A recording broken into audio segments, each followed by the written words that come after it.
Hello, now I'm going to show you how to use the Blastchiller to set the temperature for chilling mode and freezing mode.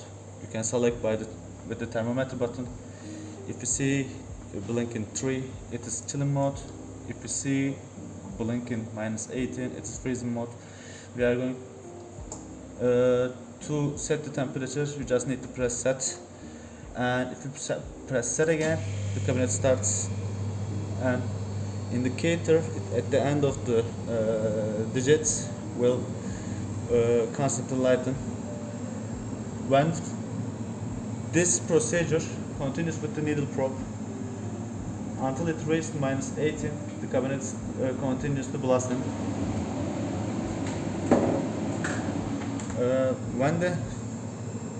You can see the cabinet temperature by pressing the button of up when the indicator is lightened.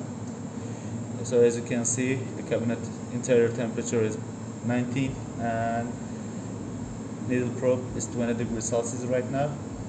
So when the procedure ends, and the cabinet goes to the storage mode, and the light indicator at the end of the digits starts blinking to understand how if it's ended or not. I'm going to stop. To start the procedure with the time dependent mode, you just need to press this button and you can change the value of the time with this. But for this we just need to select chilling mode or freezing mode again, because the cabinet temperature change varies with this function. So we are going to start with the chilling mode and time dependent. So it changes to the 1 hour 30 minutes. When I click this set button, it is started to reach.